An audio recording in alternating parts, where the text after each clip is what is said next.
जब आप और हम भगवान देवाधिदेव महादेव का स्मरण करते हैं, भगवान शिव की अविरल भक्तिमय कथा का रसपान करते हैं, श्रवण करते हैं, सुनते हैं,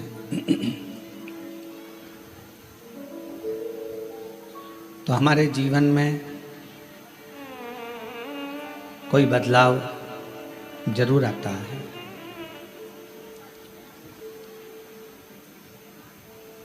एक भगवान शंकर की सेवा करने में और एक दूसरे का भला करने में, धन की, तुम्हारी संपदा की, तुम्हारी सत्ता की या तुम्हारे वैभव की जरूरत नहीं होती।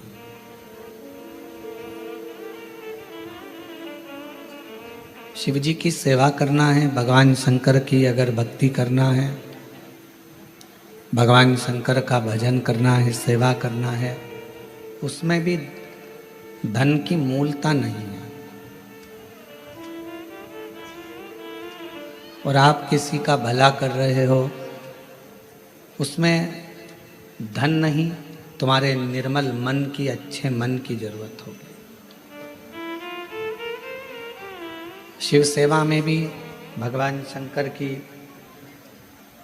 सेवा करने में या भगवान शंकर का स्मरण करने में भी मन चाहिए और दूसरे का भला करने के लिए भी मन चाहिए।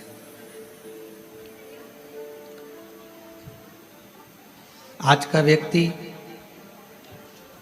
भगवान को भी धन से पाना चाहता है और दुनिया को भी धन से पाना चाहता है। पर शिव महापुराण की कथा कहती है, अगर किसी को धन से पाओगे तो वो जल्दी से जल्दी छूट जाएगा। धन से पाया हुआ बहुत टिकता नहीं है, पर यदि कोई मन से आपके बीच में है, कोई मन से आपसे जुड़ा हुआ है, कोई मन से आपके संग लगा हुआ है, तो वो इतनी जल्दी हार मानने वाला नहीं होता। वो आपकी आखिरी मंजिल तक आपका साथ निभाने वाला होता है।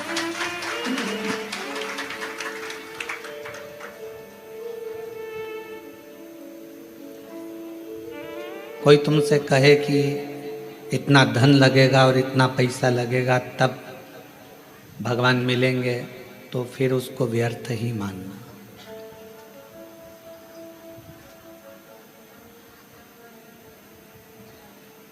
कोई तुमसे कहे कि इतना पैसा लगेगा और आपको आशीर्वाद मिल जाएगा, तो आप उसको व्यर्थ ही मानना। उसकी कोई मूलता नहीं है। हम अपने व्यासपीठ से, अपने इस व्यास गादी से हम बार बार कहते हैं, अगर कोई तुमसे हमारे लिए भी कहे कि सियोर वाले महाराज जी का हम आशीर्वाद दिला देंगे लगेगा, समझ लेना पक्का झूठ बोल रहा है। क्योंकि हम 4 दिन तो मिलते ही नहीं हैं। 5वें और 6ठे दिन जो आता है उससे मिलना हमारा कोई उसका शुल्क नहीं रहता, कोई धन नहीं रहता, कोई संपदा नहीं रहती। केवल आप आए और आपका और हमारा मिलना हुआ, 2 क्षण आपका आशीर्वाद हुआ और उसके बाद आप जाए। पर कोई संपदा, कोई धन से ना परमात्मा मिलता है और ना गुरु मिलता है। वो कोई और गुरु होंगे जो तुमसे पैसा लेकर तुम्हारे पास में समय 1-2 घंटे का, आधा घंटा का दे देंगे। हमारे पास इतना समय भी नहीं हम आपको आधा घंटा दें। हम तो केवल आप सामने आए, श्री शिवाय नमस्तुभ्यम, क्योंकि हमारे शास्त्रों में ऐसा वर्णन आता है कि जब भजन का बल आपका और आपके गुरु का दोनों बढ़ता है, तो गुरु केवल कृपा की दृष्टि ही कर देता है, तो कुछ मांगने की जरूरत नहीं पड़ती, अपने आप करना है। किसी का भला करना है, उसके लिए धन है आपके पास में कि नहीं है, उसकी महत्वता नहीं।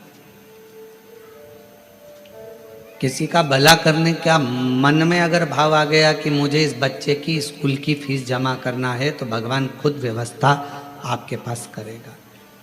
आपने मन में बना लिया कि मुझे इस व्यक्ति का इलाज करवाना है, इसके पास दवाई नहीं है, गोली नहीं है, भगवान स्वयं उसकी व्यवस्था करेगा।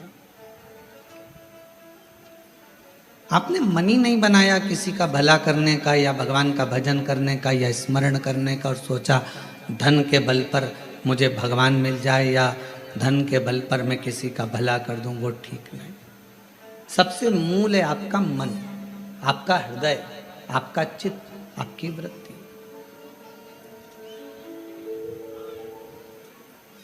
और भगवान शंकर को मानने वाले जितने भी शिव भक्त हैं,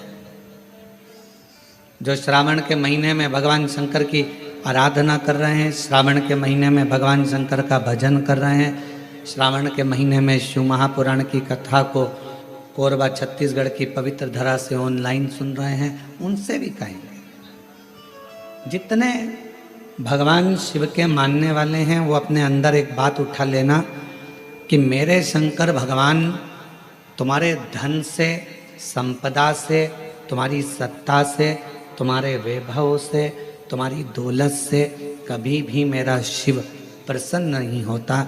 मेरा भगवान तो तुम्हें जो निशुल्क एक लोटा जल मिला है, बेलपत्र वृक्ष पर निशुल्क मिली है, और जल की धार और बेलपत्र एक चढ़ाकर आप बाबा को अपना बना सकते हो, शिव को अपना कर सकते हो। अब उसमें कोई आपका शुल्क नहीं लगा। एक लोटा पानी में आपका कोई शुल्क लगा है क्या?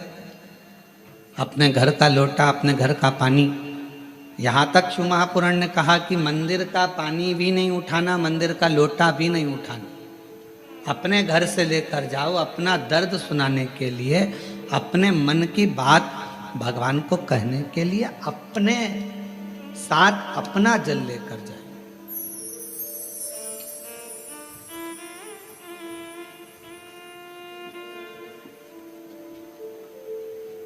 शिव महापुराण की कथा तो यहाँ तक कहती है कि भगवान की कोई भी स्तुति अगर आपको करना है तो अपने दिल में जो बात आए वो भगवान से कहो। किसी की पढ़ी पढ़ाई, किसी की सुनी सुनाई स्तुति भी हमको नहीं करना, खुद की स्तुति जो आपके दिल से निकल रही हो भगवान के लिए, उसको पुकारने के लिए, उसको बुलाने के लिए, वो स्तुति खुद करिए।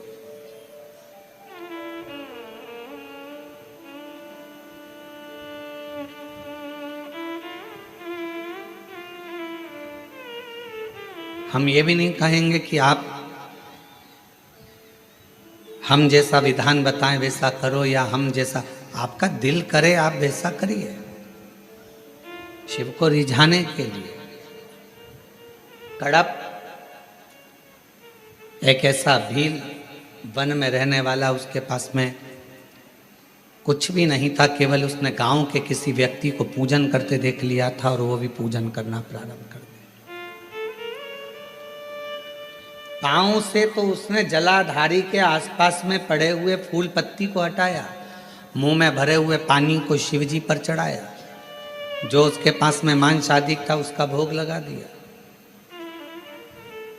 अब उसकी साधना, उसका तप कितना बड़ा कि ब्राह्मण देव ने, पंडित जी ने भगवान शंकर के शिवलिंग को पिंजरे में बंद कर दिया था। पिंजरे की एक तान टूट गई लोहे की, शिवलिंग पर जाकर लग गई, शिवलिंग में से खून बहना प्रारंभ हो गया, रक्त बहना प्रारंभ हो गया।